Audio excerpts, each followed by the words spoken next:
I'm sure that all of us are sensible enough to make appropriate use of the facilities that become available from time to time.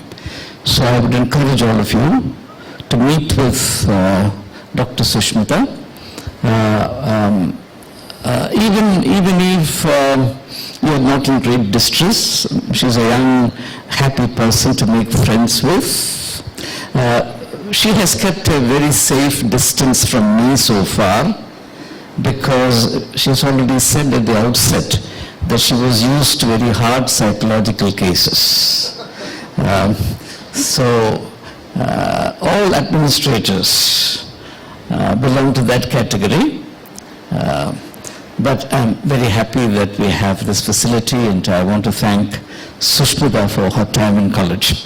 Since we have time, I'll pick up from where I left off when I addressed you last, when I was talking to you or thinking with you on seeking, and particularly the fact that we are also being sought, and took that thought to the level of the metaphysical reality of something more than humans seeking us. And I told you at that time that because of the cultural barrier that we have, which cuts us off from all these larger awareness, we find it difficult to connect. I have had innumerable experiences of being at the end of my tether physically, especially during the time when I was 24/7 social activist, moving from place to place without any facilities, arrangements, addressing meetings from morning till night, traveling through very difficult terrain, sometimes without proper food, very often without proper sleep. One would be at the end of one's tether. But when the time comes and you have to be on your feet again, you are filled with a strange kind of energy. And the work that you do is of a very different order of quality. And this is not some myth, it is repeated personal experience. Therefore, I have to tell you that there is something that we often fail to lock into. There is a source of energy, there is a source of wisdom, of light, of life, of guidance that all of us can benefit from. When I was young, I was an athlete.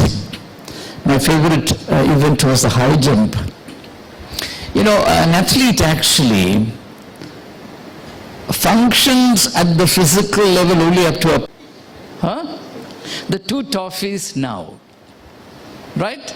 That's called immediacy, immediate.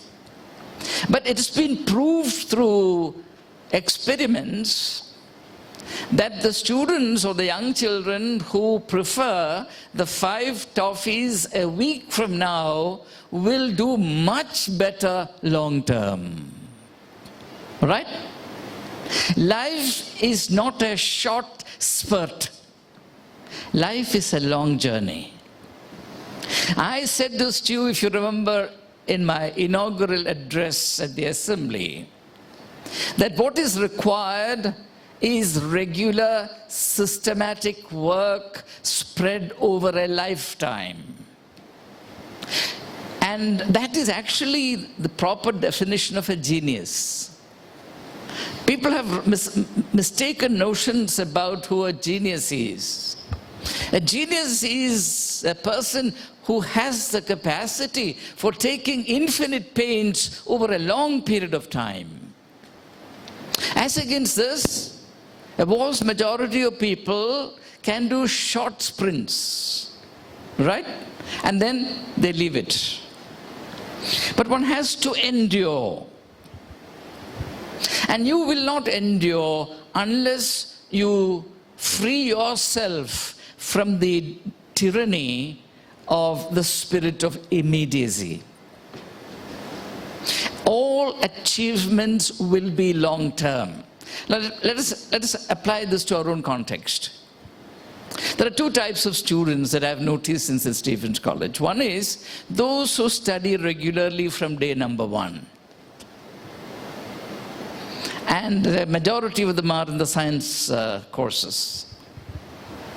There are other students who believe that it's just enough to work the last 1 month. And this was very acute in the annual mode. Now you have the semester mode. In the annual mode, out of the 10 months, 8 months, people will be non-serious. And then the last minute, people will wake up and burn the midnight oil or midnight electricity. And that's an attitude to life. And that attitude to life will not take them far. They will pass the examination because the intellectual demands in the university courses are really very, very low. But that's not an achievement. Only those who accept the discipline of working regularly, systematically over a long period of time will achieve something of lasting value. If you want to make a contribution to the species to which you belong, if you want to function at that level, you should be willing to work hard over a long, long period of time. Nothing great falls into your lap arbitrarily just like that. All right? So overcoming the spirit of immediacy is the most important precondition for seeking meaningfully. Otherwise, you will begin well and end very soon and reach nowhere. And that's not seeking. That's not the meaning of seeking. Seek until you find. And that finding may take place maybe 5 years from now, 10 years from now, or 20 years from now, as in the case of Madame Curie.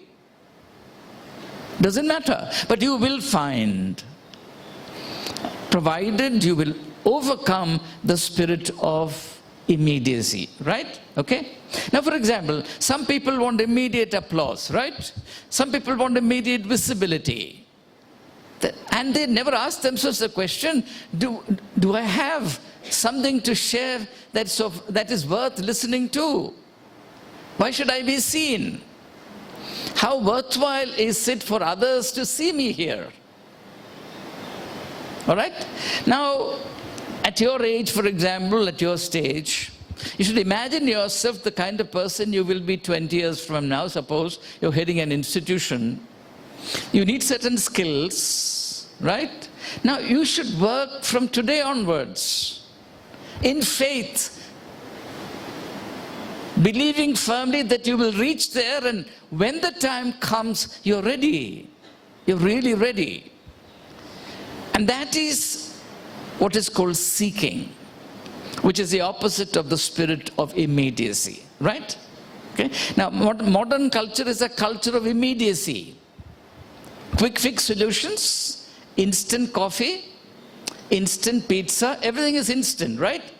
Instant messages, instant short fuses, road rage,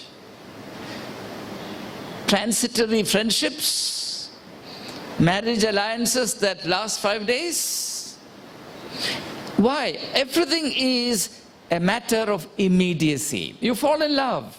Nothing wrong, absolutely. In fact, it is very unnatural if you don't fall in love.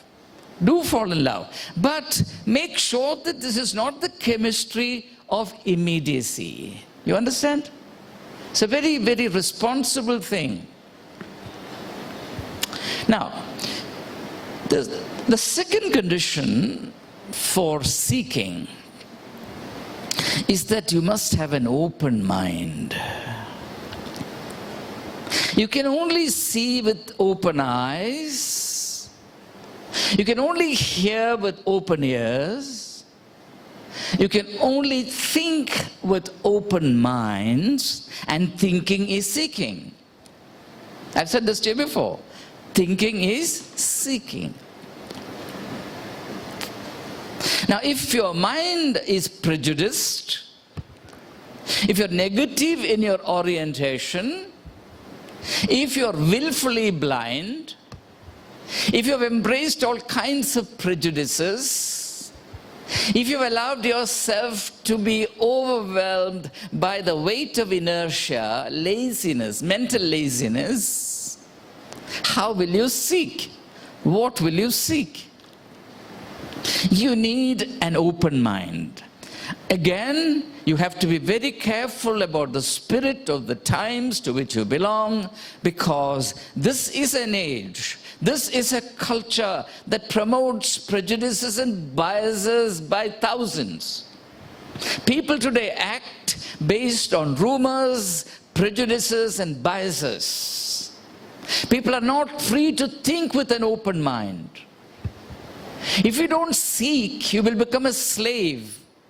Slave of somebody's bias, somebody's prejudice, and somebody's agenda. And that's not a happy state at all. And what amazes and alarms me is the fact that education really makes no difference in this case, and people are happy to surrender their thinking at the doorstep of somebody, anybody for that matter. And that's because we have not promoted the culture and the freedom and the inward strength of seeking. Seek the truth.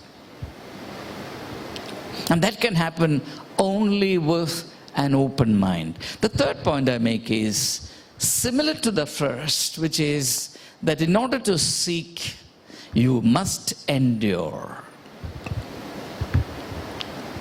Now, this is what in traditional language is called patience. We must be patient. Again, as you know, the spirit of this age bristles with impatience. How easily, how quickly we are upset. How easily we succumb to cynicism.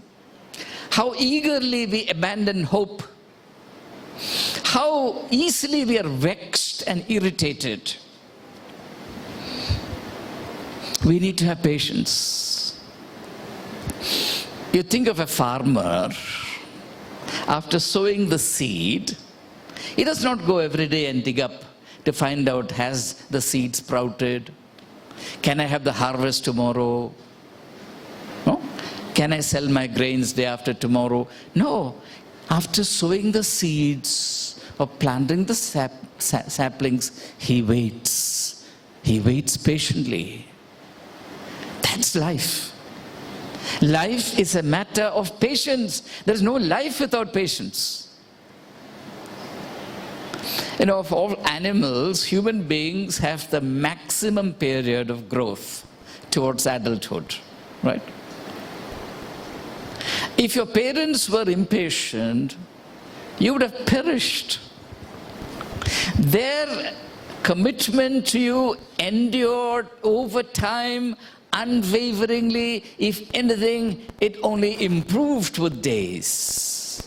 That's why you are where you are. And we must extend the same courtesy to life itself. If you don't maintain the kind of mental keenness, enthusiasm, and intellectual discipline that you have today, lifelong, then intellectually you will reach nowhere. And this is the concept of lifelong learning, right? Learning is not a stop because you've got a degree or a job, because there is no holiday from growing. You remember what I told you at the very outset of the series? I said, what should you seek? You should seek the fullness of everything, particularly the fullness of your own personality, your own being, which is actually unlimited. A lifetime is actually not enough for you to explore the full possibilities of your being. That is why philosophers say, in their own language, they say, you never are until you are dead. You understand what it means? You never are until, what does that mean? It means that till the last breath you must grow.